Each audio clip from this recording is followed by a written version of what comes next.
우리를 택하여 하나님의 자녀로 삼아주시고 믿음의 형제 자매들과 하나님의 은혜를 생각하며 즐거워하고 슬픔과 아픔을 함께 나누며 함께 기도하며 살아가게 하심에 감사드립니다. 우리 모두가 주님께 나아갈 수 있도록 온 마음 다해 이 시간 예배드리게 하시고 믿음의 형제들을 사랑하여 주시옵소서.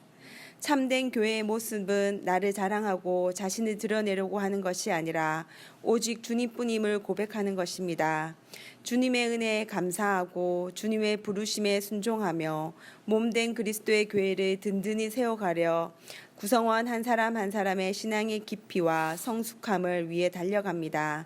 인간의 힘으로 움직이는 것이 아니라 성령의 힘으로 함께 움직이는 곳이 교회입니다. 우리 교회가 주를 경외함과 성령의 능력으로 움직여가는 교회 되게 하여 주시옵소서. 고린도에 있는 교회를 함께 묵상하며 우리 교회를 향하신 하나님의 뜻이 무엇인지 어떠한 아름다운 공동체가 되길 원하는지 알아가게 하여 주시옵소서. 수능 시험을 마친 수험생들과 그들의 가정의 수고를 기억하여 주시고 주님께서 위로하여 주시옵소서. 앞으로의 모든 여정 가운데 함께 하심을 믿고 주님의 계획과 사랑 안에 있음을 알게 하여 주시옵소서. 또한 학업 중에 있는 우리 자녀들 배워가는 가정에 지혜와 건강 주시고 하나님의 위로하심과 신실하신 주님이 돌보고 있음을 알게 하여 주시옵소서. 우리의 성도들 삶이 녹록지 않고 고난 일이 많아 늘 힘든 시간을 보내고 있는 우리에게 주님의 위로와 평강과 소망을 허락하여 주시옵소서. 어려움 속에서도 묵묵히 자신의 일을 해 나갈 때 신실하신 주님이 룻에게 찾아와 하나님의 은혜를 경험한 것 같이 우리에게도 기적 같은 일이 하나님의 놀라운 섭리를 경험하게 하여 주시옵소서. 국내 사회는 경제적으로 불안한 상황과 정치적으로는 분열과 거짓과 혼란으로 국민들이 가슴 아파하고 있습니다. 이 땅의 평화와 정의가 이루어져 가는 나라 되게 하여 주시옵소서. 국제사회에도 분쟁과 전쟁이 일어나고 있는데 이 일들이 일어나지 않게 하여 주시옵소서. 깨어졌던 남북 간의 관계도 평화를 회복시켜 주시고 올바른 역사 교육에도 참된 진리로 회복시켜 주시옵소서.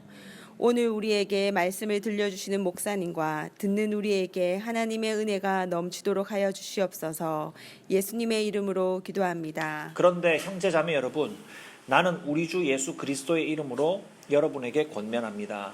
여러분은 모두 같은 말을 하며 여러분 가운데 분열이 없도록 하며 같은 마음과 생각으로 뭉치십시오.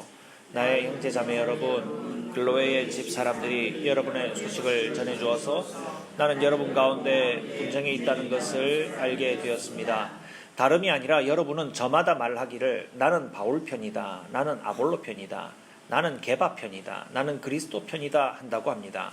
그리스도께서 갈라지셨습니까? 바울이 여러분을 위하여 십자가에 달리기라도 했습니까? 또는 여러분이 바울의 이름으로 세례를 받았습니까? 내가 여러분 가운데서 그리스포와 가이오 밖에는 아무에게도 세례를 준 일이 없음을 하나님께 감사드립니다. 그러므로 아무도 나의 이름으로 세례를 받았다고 말하지 못할 것입니다. 내가 스데바나 가족에게도 세례를 주었습니다마는 그 밖에는 다른 누구에게 세례를 주었는지 나는 모릅니다. 그리스도께서는 세례를 주라고 나를 보내신 것이 아니라 복음을 전하라고 보내셨습니다. 복음을 전하되 말의 지혜로 하지 않게 하셨습니다. 그것은 그리스도의 십자가가 헛되지 않게 하려 십자가의 말씀이 멸망할 자들에게는 어리석은 것이지만 구원을 받는 우리에게는 하나님의 능력입니다. 성경에 기록하기를 내가 지혜로운 자의 지혜를 멸하고 총명한 자들의 총명을 피할 것이다 하였습니다. 현자가 어디에 있습니까? 학자가 어디에 있습니까? 이 세상에 변론자가 어디에 있습니까? 하나님께서는 이 세상의 지혜를 어리석게 하신 것이 아닙니까? 이 세상은 그 지혜로 하나님을 알지 못하였습니다. 하나님의 지혜가 그렇게 되도록 한 것입니다. 하나님께서는 어리석게 들리는 설교를 통하여 믿는 사람들을 구원하시기를 기뻐하시는 것입니다. 아멘. 사람을 구원하는 하나님의 능력이라는 제목으로 제가 묵상한 것 여러분들과 함께 나누도록 하겠습니다. 여러분 어떤 교회 다니고 싶으십니까?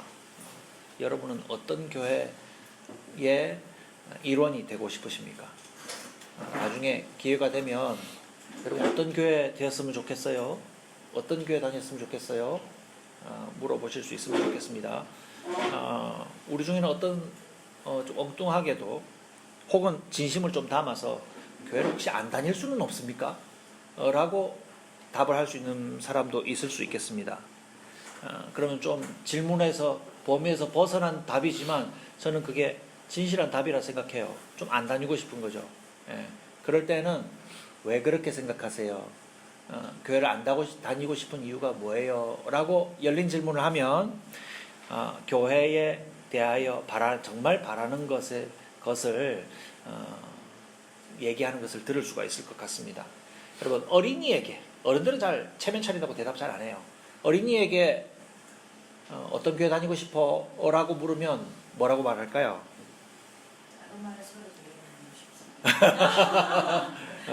어린이가 그렇게 넉살이 좋게 그렇게 얘기할 것 같지는 않지만은 어쨌든 듣는 사람, 질문하는 사람 기분 좋아라고 그렇게 말할 수도 있겠죠. 우리 교회 좋아요. 그럴 수도 있겠습니다. 어린이에게 물어보면 솔직하게 말하는 편이죠. 제가 유치부 설교, 유치부가 아니고 영아부, 꼬물꼬물하는 영아부, 그 애들 설교를 했는데 해본 적이 딱 한 번 해본 적이 있는데 그 아이들은 얘기하는 것에는 거의 관심이 없고 본인들 마음에 안 들면 그냥 상에 올라가고 설 수 있는 애들 서고 그래요. 솔직한 거죠. 자기의 감정에 충실한 겁니다. 어릴 때 제가 친구에게 제 어린이 시절입니다. 친구에게 교회 가자 그러고 얘기하면 친구들이 곧장 반문해 온 질문이 그거예요. 교회 갈래? 이러면 교회 가면 뭐가 좋은데? 뭐 주는데? 뭐가 재밌는데? 이렇게 물어봅니다. 재밌는 것, 또 주는 것, 자기 본인들이 받을 것 이렇게 물어봐요. 그러면 저는 이제 미리 친구가 그런 질문을 할 줄 알고 마음속에 준비해 둔 답을 얘기합니다. 교회 가면 있잖아. 일단 예배는 조금 지겨워. 그것만 잘 참으면 새 친구라고 선물도 주고 그리고 끝나고 나서 나랑 같이 교회 앞 길 건너편에 놀이터 가서 놀 수 있어. 그리고 교회에서 밥을 주는데 밥을 먹고 오후에 또 놀 수 있어. 그리고 집에 돌아와서 우리 오후 늦게까지 같이 또 놀 수 있어. 제가 전하는 교회 가야 되는 이유의 핵심은 주로 선물 주고 그리고 교회에서 밥을 주는데 점심을 교회에서 해결할 수 있기 때문에 오전과 오후를 걸쳐서 우리 같이 쭉 놀 수 있어 그날은 라고 얘기하면서 친구를 설득하곤 했어요. 그때는 참 교회에 사람들 많이 데려갔는데 친구들 클수록 잘 안 데려가죠. 안 데려갔던 생각이 납니다. 그때 교회 가야 되는 핵심은 친구를 데리고 갈 수 있었던 이유는 나랑 재미있게 놀자였는데 제 마음속에 그때부터 지금까지도 여전히 고민 중에 하나가 뭐냐면 교회가 재미가 없다는 고민이었어요. 친구를 애써 설득해서 교회를 데려가면 그 친구는 학교 수업 시간만큼이나 따분했던 교회의 경험을 한번 하고 나면요. 요즘 말로 바꾸면 교회 맛을 한번 보고 나서는 다음번에 제가 가져갈 때 재미 하나도 없더라. 너무 힘들었다. 라고 하면서 다시는 교회를 안 왔던 기억이 납니다. 제가 다른 친구를 또 꼬드겨서 교회를 다시 데려갈 수는 있겠다는 자신감은 있었지만 그 친구가 교회 가서 재미있어 할 것이라고 하는 데 대해서는 제가 자신이 없었어요. 오늘 읽었던 고린도 교회의 문제는 뭐였을까요? 본문을 보면 나눠지고 싸웠다고 합니다. 여러분, 나눠지고 싸운 이유는요, 이 사람들이 제가 생각해 봤을 때 어른이라서 나눠지고 싸울 수 있었던 것 같아요. 어린이들은요, 본인 스스로 문제가 있어도 나눠지고 싸우지 않아요. 어떻게 합니까? 자기 능력 바뀌기 때문에 그냥 감수해요. 아유, 좀 더 재밌으면 좋겠다. 이랬으면 좋겠다. 하고 그냥 감수하지, 판을 벌려서 싸우거나 일을 크게 만들지 않습니다. 그런데 어른들은 문제가 생기면 어떻게 합니까? 나눠지고 싸워요. 좋게 볼 수도 있겠고요. 나쁘게 볼 수도 있겠습니다. 문제를 해결하려고 들죠. 그래서 바울의 편지 10절에 보면 이런 말을 읽을 수 있어요. 여러분들은 같은 말을 하며 분열이 없도록 하며 같은 마음과 같은 생각으로 뭉치십시오. 이렇게 기록했어요. 그러면 이 기록을 했다는 이유는 그들 가운데 싸움이 있었다는 말이죠. 합치지 못하고 나뉘어져서 싸웠다는 말입니다. 왜 분열하고 싸웠을까? 그 이유를 본문에서 찾아보면 12절의 말씀에 보면 나는 바울 편이다. 나는 아볼로 편이다. 나는 게바는 베드로의 아람어 이름이에요. 돌멩이입니다. 게바 편이다. 예수님이 지어주신 이름이 게바죠. 나는 그리스도 편이다. 라고 싸웠다고 합니다. 여기서 나는 누구 편이다 라고 이름을 앞세운 사람들, 그 사람들은 어떤 특징이 있어요? 본인들이 좋아하는 사람들이에요. 본인들 성향에 맞는 사람들이에요. 그래서 그 지도자를 나한테 맞는 내가 좋아하는 지도자를 앞세워서 본인들의 생각을 얘기합니다. 내가 살고 우리가 살고 교회가 잘 되려면 바울 정도 돼야 되지. 바울이 맞지. 그리고 어떤 사람은 아니야. 아볼로 스타일이 맞지. 아볼로가 와야 사람들에게 인기가 있고 애들 말로 바꾸면 재미가 있고 교회가 잘 되지. 요즘 트렌드에 아볼로가 맞아. 라고 얘기하면서 실제로 나누어지고 싸웠다고 얘기합니다. 아볼로에 대한 지식이 우리 좀 부족하죠. 아볼로는 알렉산드리아에서 온 구약 성경에 박식한 성경 가르치는 선생이었어요. 더 많은 지식은 없지만 그 사람은 구약 성경에 박식한 사람이었고 거기에다가 언변이 좋은 성경 교사였어요. 언변이 좋은 사람. 여러분 재미있는 우스갯얘기 들어다가 가족들에게 그 얘기 내가 얼마나 재미있게 들었는지 몰라 하고 옮겨본 적 있으십니까? 난 분명히 배를 잡고 웃고 넘어갔는데 내가 전해주면 하나도 재미가 없어. 분명히 사실을 다 전달했는데 왜 그럴까요? 언변이 없는 거죠. 재밌게 맛있게 그 얘기를 버무리지 못하는 겁니다. 요리를 못한 겁니다. 같은 것을 가르쳐도 당시에 유행하는 매력적인 언어로 사람들의 마음과 또 반응을 미리 잘 예상해서 준비한 매력적인 언어로 잘 표현하는 사람. 이 사람이 아볼로였어요. 이 사람이 누구를 만났냐면 브리스길라와 아굴라. 브리스길라가 부인이고요. 아굴라가 남편입니다. 아마 여자분의 영향력이 컸던 것 같아요. 그래서 브리스길라와 아굴라 부부를 에베소에서 만나요. 왜 이 사람들은 에베소에 와 있었냐면 바울과 함께 고린도에서 천막 사역을 하면서 같이 목회를 하다가 이제 고린도를 떠날 때가 되었어요 하고 바다 건너 에베소로 넘어와서 잠시 함께 지내다가 그들 부부는 에베소에 남아서 남은 교회 사역을 계속해 나가고 바울은 다른 지역 전도하러 갔어요. 그래서 에베소에 머물고 있었던 그때에 고린도에 있다가 에베소 교회 사역을 하고 있었던 그때에 아볼로라고 하는 사람이 머물고 있던 에베소에 있는 교회에 왔어요. 와서 이 사람의 면면을 보니까 성경에 박식하고 그리고 말을 잘하는 사람이에요. 그래서 이 아볼로의 사람됨을 면면을 브리스길라와 아굴라 부부가 확인을 하고 이 사람에게 예수 그리스도가 어떤 분이신지 가르쳐 주게 됩니다. 그래서 구약 성경을 너무나 잘 알고 있고 그 구약 성경이 예고하는 메시아가 와야 된다는 사실을 너무나 잘 알고 있는데 이 사람이 알고 있는 지식은 어디까지인가? 마지막 선지자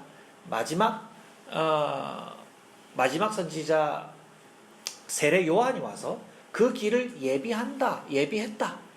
회개의 세례를 베풀었다. 라는 데까지만 가르쳐주고 그 다음은 잘 알지 못했던 겁니다. 잘 준비된 사람에게 꼭 필요한 마지막 퍼즐. 예수 그리스도. 예수께서 요한에 이어서 오신 그 예수께서 구약 성경에 잘 예언된 그 마지막 메시아였다. 그 말씀을 성취하시는 분이다. 라는 그 마지막 퍼즐을 맞춰주고 난 다음 이 아볼로는 비로소 구약 성경을 자신의 좋은 언변을 가지고 잘 전할 수 있는 좋은 성경 교사요 목회자가 될 수 있었던 겁니다.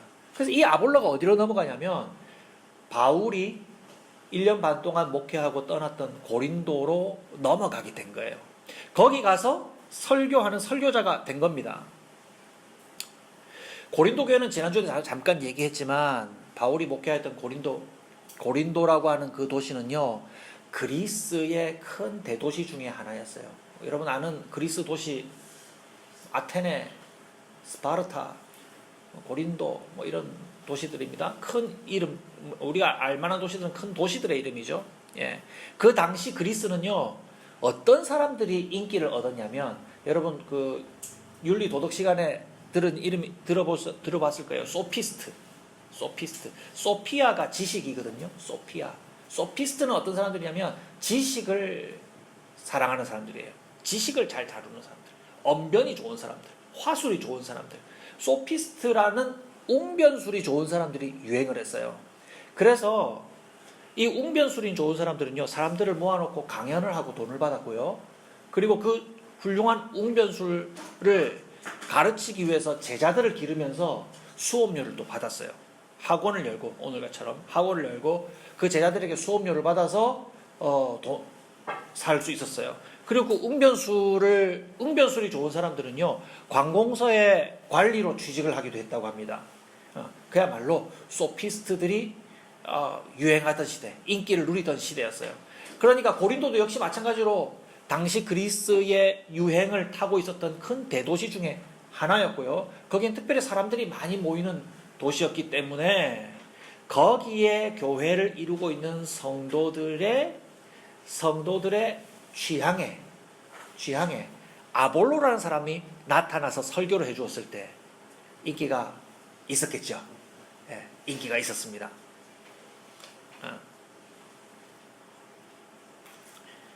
그런데 문제는 뭐냐면 아볼로가 거기 와서 그 고린도 지역에 딱 맞는 수준의 설교를 재미있게 잘 해줄 수 있는 좋은 성경교사로 역할을 하고 나서 그가 교회를 이제 또 떠나서 다른데 목회를 하러 떠나고 난 다음 교회 안에서 문제가 발생한 겁니다. 조금 전에 얘기했던 교회를 개척했던 바울이 나았느냐, 아볼로가 나았느냐. 뭐 정확하게 기록에 남아있지 않았지만 베드로가 낫느냐, 베드로가 왔다는 정확한 기록은 없어요. 나는 베드로가 차라리 낫다. 아볼로, 바울, 게바, 또 우리 성경에 보면 그리스도파냐 이렇게 돼 있는데 아마 저는 그리스도파가 있었는지 없었는지 좀 조금 회의적입니다만 그리스도파라는 사람이 혹시 있었다면 이런 내용 아니겠습니까? 어떻게 사람의 이름을 들어서 우리가 파당을 나누겠느냐, 우리는 그리스도파야 라고 주장하면서 또 한 부류를 이루어서 다른 사람들을 또 배척한 거죠. 여러분 핵심은 뭡니까? 나뉘어져서 상대를 인정하지 않고 배척한 거예요. 배척. 예. 바울과 아볼로에게 우리는 따로 속해서 우리는 당신들을 용납할 수 없다 라고 하며 배척하게 된 겁니다.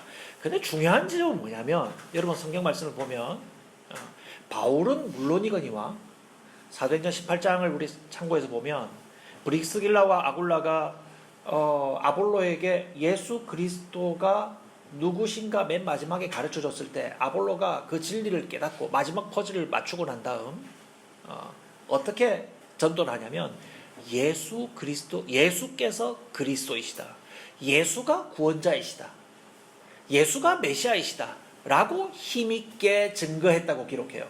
그럼 아볼로가 그 자신이 가지고 있는 성경 지식과 언변을 가지고 힘있게 주장한 것은 뭐였을까요? 핵심은 예수님이 주님이시다, 예수님이 우리를 구원할 구원자이시다, 하나님이시다라고 힘있게 증거했던 것입니다. 바울도 아볼로도 그 어떤 복음을 전하는 목회자도 여러분들 제 편 되십시오. 우리 교회 누가 들어와도 저를 버리시면 안 됩니다. 제 편이 되어서 마지막까지 저를 위해 싸워주셔야 됩니다. 라고 목회자들 중에 누구도 그렇게 얘기하지 않았다 이 말입니다. 그들이 증거한 것은 예수님이 그리스도이시다. 십자가에서 돌아가신 그 예수님께서 우리의 메시아이십니다. 구원자이십니다. 라고 힘주어 전했습니다. 그런데 사람들은 메시지가 말하고 있는 예수님의 십자가에 주목하지 않고 누구에 더 주목했어요? 자기가 좋아하는 스타일의 선생의 매력이 우리 교회를 자신들과 자신들의 교회를 이끌어가야 마땅하다고 여긴 거예요. 뭐 그런 예를 많이 들죠. 사람들이 저기 아름다운 달이 떴어. 저 동그란 달을 봐. 어떻게 저렇게 일그러짐 없이 동그랗게 저렇게 예쁠까 하고 사람들이 전부 다 손을 가리키고 있는데, 그러면은 그 메시지는 뭐예요? 저 아름다운 달을 봐야 되잖아요. 근데 사람들이 전부 다 그 각각이 가리키고 있는 손을 보고 있는 거예요. 보면서 저 손가락이 저 달을 더 정확하게 잘 가리켰다. 저 사람이 저 달에 대해서 표현을 더 잘했다. 라고 하면서 나는 저 사람의 가리킴을 선택할래. 라고 하면서 가리키는 아름다운 달을 보지 않고 저마다 가리키는 다른 방법만 쳐다보면서 나뉘어져서 싸웠다 이 말입니다. 목적에 맞지 않죠? 가장 중요한 것은 가리키는 아름다운 달을 보는 것이죠. 바울도 아볼로도 아마도 고린도를 방문했을 게바, 베드로 같은 이름이에요. 베드로도 그들이 힘주어서 가르친 것은 그리스도 예수님의 십자가, 우리말로 두 음절 단어로 하면 복음이었어요. 17절 말씀을 보시면요, 바울은 세례로 자기 제자 만드는 것이 아니라, 나는 세례를 가지고 내 제자 만드는 데 힘쓰지 않았다. 그게 아니라 더 중요한 것은 무엇이다? 복음을 전하려고 했고, 또 그리스도의 십자가를 전할 때에도 말의 지혜, 다른 말로 바꾸면 언변, 더 쉬운 말솜씨로 사람들을 감동시키려고 하지 않았고 그리스도의 십자가를 성실히 드러내려고 하였다. 그래서 가리키는 십자가를 모든 사람들이 잘 바라볼 수 있도록 하려고 했다라고 얘기해요. 왜요? 18절의 말씀 보세요. 십자가의 말씀이 멸망하는 사람들에게는 어리석은 것이지만 구원을 받는 사람인 우리에게는 하나님의 능력입니다. 이 18절 참 어려운, 핵심이지만 어려운 내용이에요. 여러분, 십자가가 뭐예요? 십자가의 내용이 어렵기 때문에 18절의 말씀이 쉽지가 않아요. 여러분, 십자가가 뭐예요? 우리 십자가 노래도 부르고, 십자가 내 마음에 찾아왔을 때 내 마음이 변하고 주님의 사랑을 확인했다, 이런 찬송도 부르잖아요. 근데 이 십자가가 뭐예요? 예수님이 우리의 죄를 대신 치르시고 죽으신 사형틀이에요. 잔인하기도 하고, 그것을, 그 구체적인 내용을 들어서 얘기하면 참 보여주기가 부끄러운 내용일 수 있는 것이 십자가예요. 여러분, 그런데 이것을 하나님의 능력이라고 얘기한다는 것이 당시 상식을 가진 사람들의 논리에는요, 적합하지 않을 가능성이 매우 높아요. 예. 유대인들이 봤을 때도 메시아라면 왕으로 와야지. 왕으로 와서 사람들을 힘으로 제압하고 통치해야지. 그래서 모든 반대 세력들의 힘을 무너뜨리고 왕으로 통치하며 승리를 가져다 줘야지 라고 생각을 했는데, 승리가 아니라 뭐예요? 사형틀에서. 그러면 십자가 얘기하면 참 난처하고 민망해요. 예수님이, 우리는 그림을 그릴 때, 그림이나 그 조각품을 표현할 때 예수님은 옷을 입고 있어요? 안 입고 있어요? 옷을 다 입고 있죠. 발개 벗기신 것을 표현하기가 어려운 거예요. 예수님 자존심, 그림 그리는 사람 체면 생각해서 옷을 입혀놨지만 그것은 옷을 입히는 형이 아니에요. 짐승처럼 그냥 다 발개 벗겨요. 그러니까 십자가를 얘기하는 것 자체가 유대인들이 인정하기가 어려운 거예요. 우리의 왕으로 오시고 우리에게 승리를 가져다 주시는 메시아가 발개 벗겨서 수치스럽게 나무에 달려서 찢겨서 죽으신다고? 유대인들은 도대체 받아들일 수 없는 범위 안에 들어간 거예요. 저는 인정하지 못하겠어요. 헬라인들에게는 어떻겠습니까? 뭐 잘못한 대가를 치른다고 하는데 그렇게까지 해야 돼요? 여러분, 의사가 고치는데 자기한테도 주사 놓고 사람들에게도 주사 놓는 의사가 어디 있어요? 의사가 고치려면은 상대방은 고칠 수 있도록 자기는 건강한 상태를 잘 유지해야죠. 왜 같이 죽다니요? 이게 뭐 좀 이상하게 설득이 안 되는 거예요. 그래서 논리를 중요하게 생각하고 사람들이 인정할 만한 철학을 가지고 사람들을 설득해야 되는 당시 사람들의 관점에서는, 오늘 본문에 지혜라고 했어요. 그 사람들의 지혜의 기준에서는요, 이것은 아무리 생각해도 능률적인 일이 아닌 거예요. 왜 자기가 죽어? 설명하기가 어려운 겁니다. 그래서 받아들이기가 수치스럽고 설명하기도 어려운 것이 십자가예요. 십자가예요. 그래서 십자가를 설명할 수 있는 방법은요, 하나님께서 약속하신 그 구원의 일을 아들 예수님이 직접 오셔서 십자가의 죽음으로써 사람의 죄를 대신 지시고 구원하셨다는 그 사실을 목격한 사람들이 증거하는 방법밖에 없어요. 그래서 십자가를 증거한다, 십자가를 설교한다, 십자가를 헛되지 않게 한다라고 하는 내용이 그거예요. 본 사람들이 이분이 참으로 하나님의 아들 그리스도가 맞았어.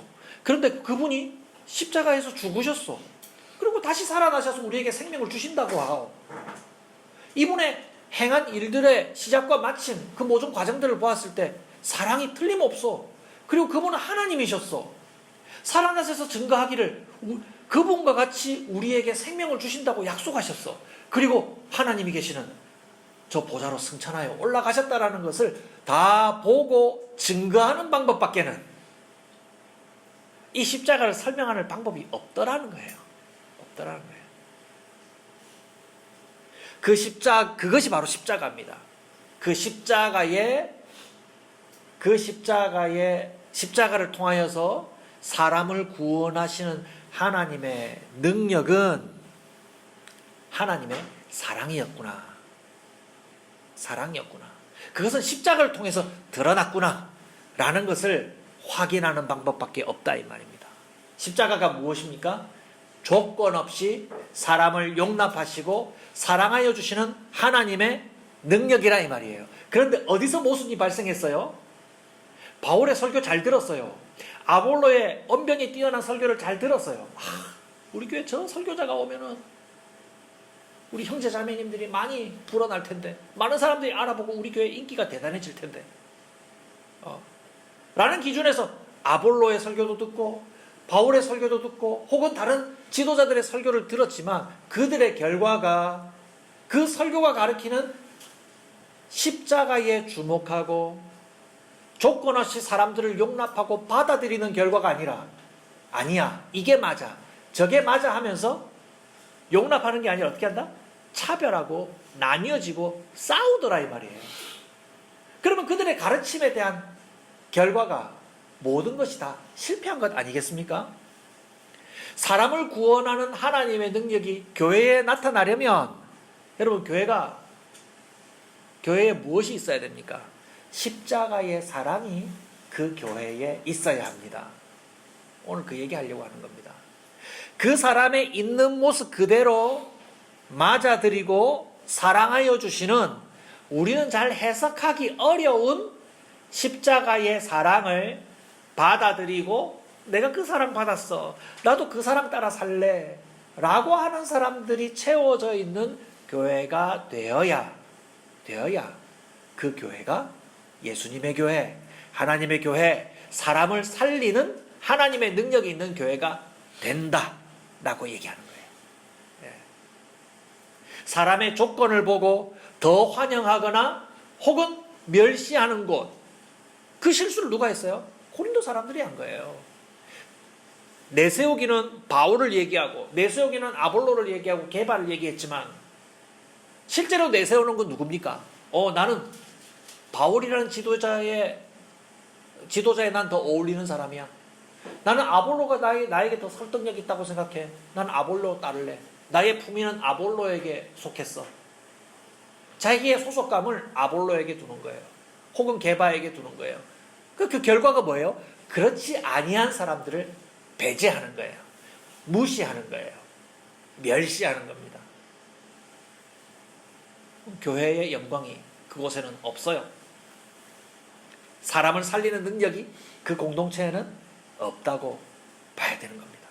26절에 기록된 대로 지식층이나 권력이 있는 사람, 가문이 훌륭한 사람을 교회가 혹시 더 환영한다면 여러분 반대로 어떤 부작용이 있는 줄 아십니까? 그렇지 않는 사람을 차별하게 되는 결과가 이루어지게 돼요. 한 번, 두 번 얘기하는 건 좋게요. 아유 집사님 어떻게 피부가 그렇게 좋아요. 너무 아름다우셔요. 정말 집사님 같이 품위 있는 사람 우리 교회에 많았으면 좋겠어요. 그러면은 심심하면 얼굴에 뭐 뽀로드락지가 나고 이렇게 얼굴 가꿀 시간적인 물질적인 여유가 없는 사람들은 거칠 수밖에 없잖아요. 바람 맞는 일 하거나. 예. 그럼 자기가 부족하게 여기지는 거예요. 너무 칭찬을 그쪽에 집중해서 많이 하면 한두 번 좋은 말 해주면 괜찮아요. 개인적으로 말해주세요. 괜찮아요. 그런데 너무 대놓고 막 그런 사람들을 환영하는 분위기를 내세우면 반대로 그렇지 않은 사람들은 무시하는 게 되는 거예요. 어떻게 그렇게 많이 알아요? 정말 대단하셔요. 너무 많이 강조하면 어떻게 됩니까? 반대로 그렇지 않은 사람들은 소외되는 결과를 맞게 되는 겁니다. 특정 누군가를 더 많이 환영하면 그렇지 않은 사람은 차별받게 돼요. 우리 이런 점에서 주의하는, 칭찬은 좋지만 그것을 알고 조심하는 교회가 돼야 됩니다. 예전에 제가 모셨던 담임 목사님 여러분이니까 얘기해도 되겠죠? 누군지 모르겠죠? 예전에 제가 모셨던 담임 목사님 중에 한 분의 말습관 중에 하나가 그 교회는 1,000만 원 헌금하는 교회, 1,000만 원 11조 하는 교인이 몇 명이야? 이런 얘기를 말습관처럼 하는 분이 있었어요. 그분의 기준에는요, 그 교회의 어떤 형편을 딱 기준 삼을 수 있는 중요한 잣대가 1,000만 원 11조 하는 교인이 몇 명인가, 1년에 1,000만 원인지 월에 1,000만 원인지 제가 따져보지는 않았어요. 예. 근데 그분은 1,000만 원, 정산해 가겠죠. 갈 때 드러나겠죠. 회계에. 1,000만 원 11조 하는 교인이 몇 명 있는 교회인가가 아주 중요한 문제였던 것 같아요. 그래서 얘기할 때마다 심심찮게 들었던 교회가 그 교회 1,000만 원 11조 하는 교인이 몇 명이 있어. 그 교회 살림 괜찮아. 라고 얘기한 거예요. 그런 의도가 없겠지만 만약에 그 교회에 그것에 관심이 있어 하는 목사님의 교회에 1,000만 원 교회 헌금할 수 있는 1,000만 원 11조 할 수 있는 교인이 등록을 했을 때 얼마나 더 환영받겠습니까? 보나마나죠. 그러나 1,000만 원이 뭐예요? 저는 교회에 국수 맛있어서 국수 얻어 먹으러 왔어요. 저 헌금은 사실 좀 요즘 형편이 안 돼서 못해요. 이 교회에 국수 맛있어서 점심 국수 대접 받으려고 왔는데 괜찮겠어요? 얼른 드시고 가세요. 예, 막 많이 있으니까 드시고 가세요. 예, 겉으로는 멸시하지 않겠지만 그 마음에는 환영하지 않는 마음이 있을 거라고 누가 부정하겠습니까? 여러분, 주님의 교회는 그런 일이 있을 수가 없습니다. 그것은 누구나 조건 없이 용납하는 십자가의 정신, 사람을 살리시는 하나님의 능력인 십자가의 사랑이 있지 아니한 교회라고 볼 수밖에 없어요. 사람을 배척하고 차별을 일삼으면 십자가로 사신 예수님의 능력, 하나님의 구원의 능력이 없는 교회이고 그러한 주님의 일에 실패하는 거예요. 그러면 이름은 교회라고 달 수 있을지는 몰라도 주님의 교회라고 말할 수 있을까요? 저는 많이 부족하다고 봅니다. 주님의 일에 실패하면 더 이상 교회가 아닙니다. 여러분, 요즘 교회에 사람이 없다고 사람들이 많이 하소연하죠. 요즘 교회에 청년이 없다 이렇게 많이 얘기합니다. 요즘 대학 캠퍼스에 기독교 선교단체가 정말 안 된다고 그래요. 제 아들 얘기를 들어보면은 올해도 여러 캠퍼스들이 함께 모여서 작은 소그룹 하나 이루어서 동아리를 운영할 수 있었는데 내년도는 더 심각해진다고 제가 이렇게 들었어요. 캠퍼스 3개 정도 합쳤는데 이제는 막 부산 지역 한쪽 지부를 다 거의 다 합쳐야 될 만큼 형편이 많이 어렵다고 얘기해요. 그래서 제가 최근에 읽었던 IBF 간사님의 글에서 이런 내용을 읽었어요. IBF라는 선교단체가 있습니다. 예. 그 선교단체에서 오랜만에 15년 만에 전국 단위의 선교 대회를 했다고 해요. 그 작년의 일이에요. 작년에 15년 만에 전국 단위의 선교 대회를 했어요. 요즘은 사람 숫자가 없기 때문에 전국 대회를 해도 몇 명 안 모여요. 전국 단위의 수련회를 15년 만에 열었는데 그때 믿는 그 대학생들에게 저들의 관심이 주로 어디에 있는가 화두가 되어 있는 키워드가 될 만한 단어들을 모아봤다고 해요. 거기에 모아보니까 그들의 관심이 이런 내용이에요. 요즘은 개인주의다. 개인주의. 또 경쟁이 너무 치열하다. 경쟁. 서로에 대해서 무관심하다. 그리고 전도를 하려고 하면 종교에 대한 거부감이 있다. 종교에 대한 거부감. 그리고 능력주의가 너무 심각하다. 능력주의. 그럼에도 불구하고 공허한 마음, 공허함. 제가 대충 적어왔어요. 개인주의, 경쟁, 무관심, 종교에 대한 거부감, 능력주의, 공허함, 뭐 이런 것들이래요. 그리고 하나의 더 질문을 더 했답니다. 자, 이런 문제들을 두고 그러면 우리는 캠퍼스에서 이런 대학생들을 두고 어떤 선교 전략을 가져야 될 것인가에 대한 대답을 이렇게 얘기하더랍니다. 이제 형제 자매들이 내는 거예요. 대학생들이 환대해야 된다. 그리고 여전히 공동체가 중요하다. 믿는 사람들의 공동체. 그리고 안전함을 누릴 수 있으면 좋겠다. 안전함. 그리고 믿는 사람들이 사회에 봉사를 해야 된다. 사회에 대한 기여. 이렇게 의견을 모아놓고 이제 가만히 생각해 봤대요. 생각해 보니까 작년이니까 거의 뭐 최근이죠. 지금에 겪고 있는 대학생들 캠퍼스의 문제가 그 간사님이 캠퍼스 생활을 시작할 때 가졌던 그때 당시에 기독 대학생들이 가졌던 문제와 별반 다르지 않더라는 거예요. 15년 전의 문제와 지금의 문제가 똑같더라는 거예요. 당시에도 여전히 개인주의가 있었고요. 경쟁, 능력주의가 팽배했고요. 종교에 대한 거부감이 없었던 적이 없어요. 공허함이 젊은이들의 문제의 의식 속에 있었다 이 말입니다. 그리고 그에 대한 해결책도 역시 15년 전이나 지금이나 여전히 마찬가지로 그래서 우리는 그들을 더 환대해야 된다. 더 사랑해줘야 된다. 공동체가 있어야 된다. 공동체가 그들을 지켜준다는 걸 확인시켜줘야 된다. 그래서 안전함을 가르쳐줘야 된다. 그리고 기독교가 자기들끼리 잘 뭉치는 것이 아니라 사회에 더 봉사해야 된다. 문제나 해결책이랑 똑같다라는 거예요. 처음에 제가 얘기 드렸죠? 교회가 재미없어서 고민인 어린이 얘기를 했습니다. 어린이에게 재미가 없어서 큰일 나게 된 교회처럼 오늘의 위기는요, 사람들에게 뭔가 끌만한, 재밌어 할 만한 매력적인 교회가 없어서 교회가 큰일 난 게 아니라는 생각을 했습니다. 1000만원 헌금하는 교인이 적어서도 아닙니다. 이단이 득세하기 때문에 교회가 위기가 되었다고 저는 생각하지 않습니다. 이단은 항상 있었어요. 더 심각한 이단들이 예전 더 많았죠. 오래전부터 우리 주님과 우리 신앙 선배들이 목숨을 내어주면서 증거하였던 복음의 핵심이 뭐였습니까? 십자가였어요. 십자가. 십자가의 사랑으로 조건 없이 사람들을 사랑으로 맞이하고 그들을 품어주고 그 십자가의 돌보심 안에 그들이 생명을 누릴 수가 있고 그 안에서 그들은 여전히 인정받고 안전할 수 있었다는 것. 그 메시지를 증거하고 그들을 따뜻하게 보살피고 용납하는 메시지와 실천이 우리 교회에서 점점 약해진 것은 아닐까?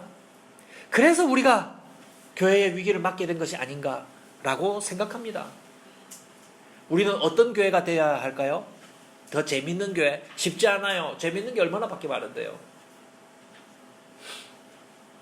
불꽃도 요즘은 그냥 안 터뜨리잖아요. 전쟁하듯이 터뜨립니다. 너무너무 막 사람의 가슴을 흔들면서 사람들 거기 막 꽉 모였어요. 그렇게 모아놓고 설교하면 얼마나 좋겠다 생각했는데, 사람을 구하시는 하나님의 능력이 나타나는 교회가 돼야 돼요. 그러면 우리는 아름다운 볼만한 것들을 많이 터뜨려 주는 것이 아니라 사람을 구원하는 핵심적인 능력, 십자가의 사랑과 용납함이 조건 없이 드러나는 공동체, 그것이 바로 이 교회의 마지막 희망이 아니겠습니까? 복음이 나타나야 됩니다. 십자가의 사랑이 사람들을 용납하고 환대하는 교회가 되어야 할 것입니다. 우리 작은마을 소리교회가 어떤 교회가 될 수 있을까요? 늘 말씀드리지만 성도가 없으면 교회가 없어요. 성도는 교회의 같은 이름입니다. 여러분, 교회는 허상이 아닙니다. 건물이 아니죠. 예수님을 닮은 사람들이 모여서 교회가 돼요. 그래서 여러분들 인물됨, 한 사람 한 사람의 인물됨이 뭐 얼굴 잘생긴 거 얘기하는 거 아닙니다. 여러분 한 사람 한 사람의 인격이 바로 교회예요. 우리 교회가 어떤 교회가 될까 고민하기 앞서서 내가 누구인가를 여러분 살펴야 됩니다. 사람이 모여서 교회가 된다는 겁니다. 집사, 목사, 장로가 되기 앞서서 예수님 닮은 사람이 돼야 됩니다. 사람을 구하려고 하는 사람 냄새나는 사람, 사랑이 많은 사람이 되어야, 가정에서 그런 사람이 되어야, 내가 있는 학교에서 내가 몸담고 있는 공동체에서 그런 사람이 되어야 우리가 그런 교회가 될 수가 있습니다. 한 번도 사람을 용납하고 사랑하지 않던 사람이 갑자기 교회로 모였을 때, 그런 사람들이 모였을 때 사랑하는 교회가 되지 않는다는 말이에요. 내 평소 모습이 바로 우리 교회예요. 그래서 두 가지만 얘기하려고 합니다. 첫 번째는요, 예수님의 십자가 사랑을 닮은 성도가 먼저 되기 바랍니다. 이건 좀 더 상식적으로 얘기할게요. 성도라는 이름 붙이기 전에 예수님의 십자가 사랑을 닮은 사람이 되십시오. 좀 더 다가오죠. 이런 사람은 자신이 항상 용납해 주시는 주님의 사랑 안에 머물고 있다는 사실만으로도 안심하는 사람이에요. 불안한 사람이 다른 사람을 사랑할 여유가 없죠. 하나님의 사랑 안에 내가 머물고 있으니까 나는 그 사랑 안에 늘 괜찮아 라고 안심하며 넉넉한 사람이 사랑할 수 있습니다. 하나님 앞에서 나는 결코 생명을 잃지 않을 거야, 하나님의 사랑이 내게 있기 때문이야 라고 그 사랑 안에 머무는 사람, 그리고 그 사랑을 베푸는 사람이 될 수가 있을 것입니다. 두 번째는요, 이 같은 마음을 갖고 사람들을 조건을 따라 나누지 않는 사람이 돼야 돼요. 습관적으로 사람들 나누는 사람이 있어요. 아, 저 사람 됐어, 저 사람 못 됐네, 이 사람 됐어, 저 사람 안 됐어, 저 사람 내 친구 할 만해, 아, 저 사람 내 삶에서는 없어, 저 사람은 내 인생에서는 내 삶의 반경에 들어올 수 없어. 그렇게 나누지 않기 바랍니다. 지식이나 출신이나 권력이나 여러분들의 수준을 따라 사람을, 혹은 누군가를 더 잘 대접하거나 그렇지 않은 사람을 가볍게 대하지 않는 사람이 될 때 십자가의 사랑의 능력이 저와 여러분들을 통해서 흘러나가기 시작할 것입니다. 모든 사람을 조건 없이 하나님의 사랑을 받는 존귀한 사람으로서 대하시길 바랍니다. 이런 사람들 한 사람이 함께 모인 교회, 오늘 유독 많이 모였네요. 16명, 7명 모였나요? 그런 교회는요, 여러분, 이 숫자가 말해주지 않아요. 하나님의 사랑이 힘있게 흘러나가는 교회가 될 줄 믿습니다. 좀 재미없어도 됩니다. 누구든 우리 속에서 하나님의 집에 거하는 가치와 명예로움을 느낄 거예요. 우리 교회 공동체로 사람은 자기의 모습이 어떤 모습이든지 간에 난 가치 있어, 나는 하나님의 용납을 받은 사람이요, 우리 교회에서 날 너무 사랑해줘, 난 소중한 사람이야 라고 자기 자신을 가치 매김할 것입니다. 소외감을 느낄 수가 없어요. 사랑과 안전함을 느낄 것입니다. 이러한 성도 한 사람 한 사람, 우리 작은마을 소리교회가 되기를 주님의 이름으로 축복합니다.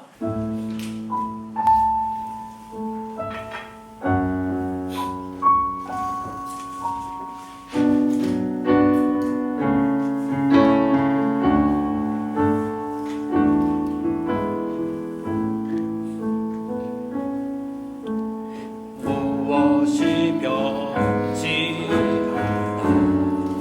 내 소망이 되며, 내 소망이 되며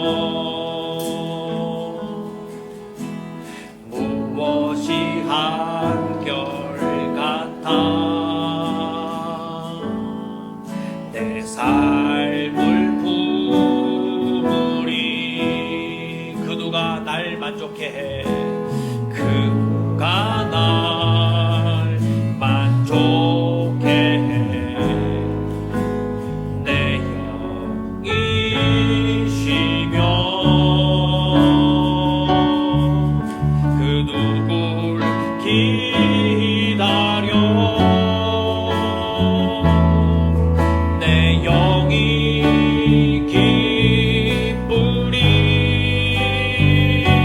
기쁘리 십자가 십자가 십자가 십자가 그 그늘 아래 내 소망이 있네 십자가 십자가 그 그늘 아래 내 생명이 있네 무엇이 변치 않아 내 소망이 되며 무엇이 변치 내 소망이 되며 무엇이 한